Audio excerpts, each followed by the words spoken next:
आज हम देखेंगे कक्षा 7th की कार्यपत्रक 15 और विषय है हमारा सामाजिक विज्ञान और टॉपिक है हमारा समानता। अपने आत्म सम्मान को दांव पर लगाकर जीवित रहना अशोभनीय है। ठीक है, तो यहाँ पर क्या लिखा है, अपने आत्मसम्मान को दांव पर लगाकर जीवित रहना अशोभनीय है। आत्मसम्मान जीवन का सबसे ज़रूरी हिस्सा है, इसके बिना ये व्यक्ति नगण्य है। आत्मसम्मान के साथ जीवन बिताने के लिए व्यक्ति को कठिनाइयों व विजय प्राप्त करनी पड़ती है। यह केवल कठिन और निरंतर संघर्ष से ही व्यक्ति बल, विश्वास और मान्य प्राप्त कर सकता है। मनुष्य नाशावन है। ठीक है, मनुष्य क्या है, नाशावन है। हर व्यक्ति को किसी न किसी दिन मरना है, परंतु व्यक्ति को यह संकल्प लेना चाहिए कि वह अपने जीवन का बलिदान आत्मसम्मान के उच्च आदर्शों को विकसित करने और उनके मानव जीवन को बेहतर बनाने में करेगा। ठीक है, तो किसी साहसी व्यक्ति वे लिए आत्मसम्मान रहित जीवन जीने में अधिक अशोभनीय और कुछ भी नहीं है। तो ये किसने कहा था, ये डॉक्टर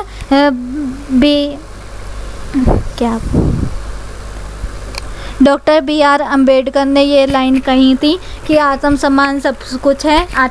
हमें मतलब जीना है तो आत्मसम्मान से जिए, और उसके बाद क्या है, इसमें बहुत ज़्यादा कठिनाइयाँ आती हैं और इसमें मतलब बहुत ज़्यादा संघर्ष करने पड़ते हैं। और यहाँ पर क्या लिखा हुआ है कि मतलब हर एक को तो मरना ही है, लेकिन आत्मसम्मान और उच्च आदर्शों के विकसित करके मरे तो वो ज़्यादा अच्छा है। ठीक है, उसके बाद क्या है, समानता स्थापित करने के लिए भारतीय संविधान के कुछ प्रावधान हैं। क्या प्रावधान है, कानून की दृष्टि में हर व्यक्ति समान है। ठीक है, किसी भी व्यक्ति के साथ उसके धर्म, जाति, वंश, जन्म स्थान एवं लिंग के आधार पर भेदभाव नहीं किया जाएगा। सभी व्यक्ति सार्वजनिक स्थलों का उपयोग कर सकते हैं, जो भी गवर्नमेंट प्लेस होता है उसका यूज़ कर सकते हैं।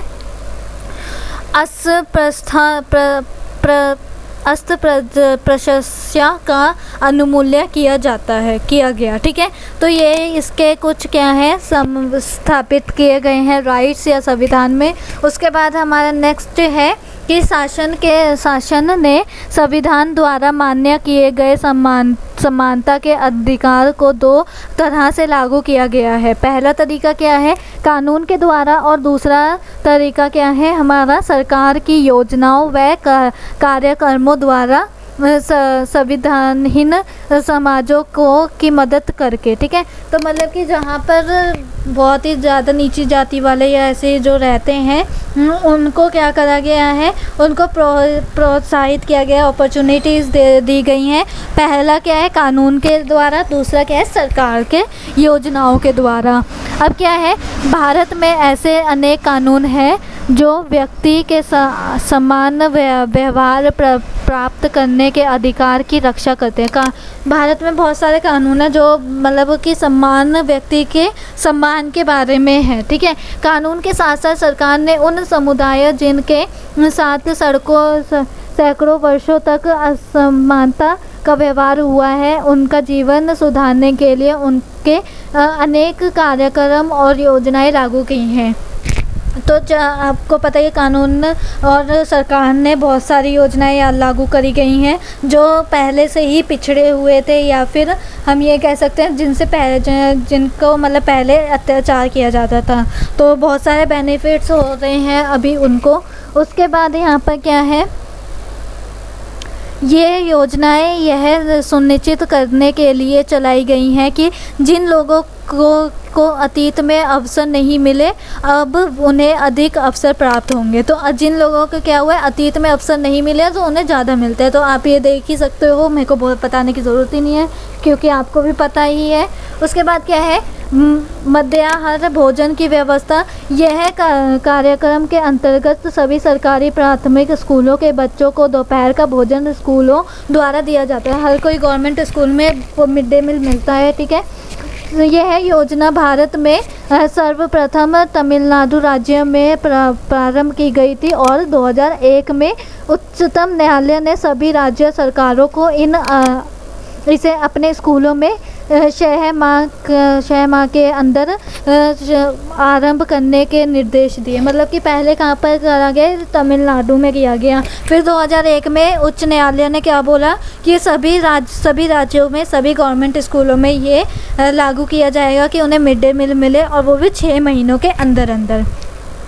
इस कार्यक्रम के काफ़ी सकारात्मक प्रभाव हुए। उदाहरण के लिए दोपहर का भोजन मिलने के कारण गरीब बच्चों ने अधिक संख्या में स्कूल में प्रवेश लिया और निम्नलिखित रूप से बच्चों को और क्या करा, नियमित रूप से स्कूलों में जाना शुरू किया। मतलब जब दोपहर का खाना मिलने लगा, मिड डे मील मिलने लगा, तो फिर क्या हुआ, बच्चे जो गरीब बच्चे थे वो भी जाने लग पड़े। ज़्यादा संख्या में बच्चे आने लग पड़े स्कूलों में और एकदम रेगुलर ही आने लग पड़े, ठीक है। शिक्षक बताते हैं कि पहले बच्चे खाना खाने घर जाते थे और फिर वापस स्कूल लौटते ही नहीं थे। तो क्या करते थे, लंच टाइम पे खाना खाने घर जाते थे और फिर वापस आते ही नहीं थे, ठीक है। परंतु अब जब ये भोजन हुआ है, मिड डे मील आया है, स्कूलों में मिलने लगा है, तब उसके उपस्थिति से सुधार आया है। मीन्स सारे अब पूरे दिन के लिए प्रेजेंट रहते, वरना अगर ऐसा बताया जाता था कि पहले क्या होता था कि जब स्कूल प्रेयर के बाद भी अटेंडेंस लगती थी और लंच के बाद भी अटेंडेंस लगती थी, ठीक है। इस कार्यक्रम में से जातिगत पूर्वाग्रहों को कम करने में भी सहायता मिली। लाइक अगर देखा जाए तो पहले क्या होता था, उच्च जाति वाले नीचे जाति वाले उसके साथ खाना नहीं खाते थे, लेकिन अब यहाँ पर क्या है कि मिड डे मील में सारे खाना खा लेते हैं, ठीक है। उसके बाद क्या हुआ, यद्यपि लोग यह जानते हैं कि भेदभाव का व्यवहार कानून के विरोध है। सब लोग जानते हैं अगर कोई भी भेदभाव करेगा तो वो कानून के विरोध है, फिर भी वे जाति, धर्म, दिव्यांगता, आर्थिक स्थिति और लिंग के आधार पर लोगों से असमानता का व्यवहार करते हैं। वर्तमान दृष्टिकोण को बदलना तभी संभव है जब लोग यह विश्वास करने लगेंगे कि कभी भी कमतर नहीं है और कोई भी कमतर नहीं है और यह व्यक्ति समाजनक व्यवहार का अधिकार है। प्रजातीय समाज में असमानता स्थापित करना एक सशक्त संघर्ष है जिससे व्यक्तियों और भिन्न समाजों को सहयोग देना है, ठीक है। इसमें क्या है कि हमारा ये जो वो था ना कि इसमें ये है कि अब लोगों के लिए बहुत मतलब कानून के लिए विरोध है। अगर कोई भी ऐसे बोलता है तो उसे जेल वगैरह उस पर मतलब मुकदमा भी चालू हो सकता है, ऐसा है। लेकिन तब भी लोग क्या करते हैं, इनका उल्लंघन करके दूसरों को क्या करते हैं, अपमानित करते हैं, जो उनके नीचे कास्ट के होते हैं या फिर किसी भी और रीज़न के होते हैं, धर्म के होते हैं, ठीक है। तो अगर हम इस पर संघर्ष करेंगे तो क्या होगा, हमारा समाजों में क्या होगा, सहयोग देना होगा। एक तरीके का हम क्या करेंगे, अपने समाज को सहयोग देंगे, डेवलपमेंट की तरफ लेके जाएंगे। अब देखते हैं कुछ प्रश्न इस पे। समानता के लिए भारतीय संविधान में किए गए प्रावधानों का उल्लेखन कीजिए। तो आपका आंसर नंबर 1 ये वाला हो जाएगा, ठीक है। ये आप पूरा का पूरा डायग्राम बना सकते हो। उसके बाद आते हैं नेक्स्ट वाले पे।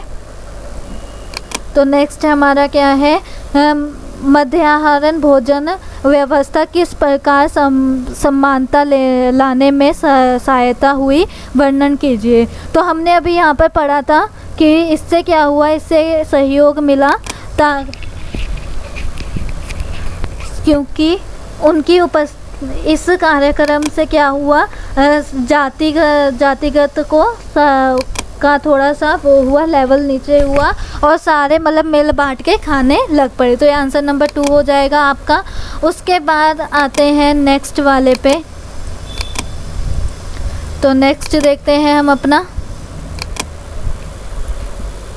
समाज में समानता स्थापित करने के लिए कुछ उपाय बताइए। तो यहाँ पर क्या है, अपनी बतानी है बात।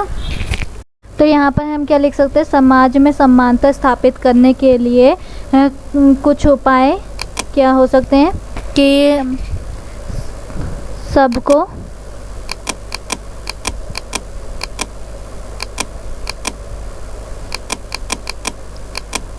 मुफ्त शिक्षा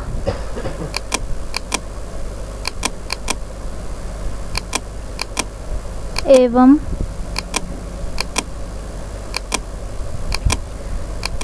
चिकित्सा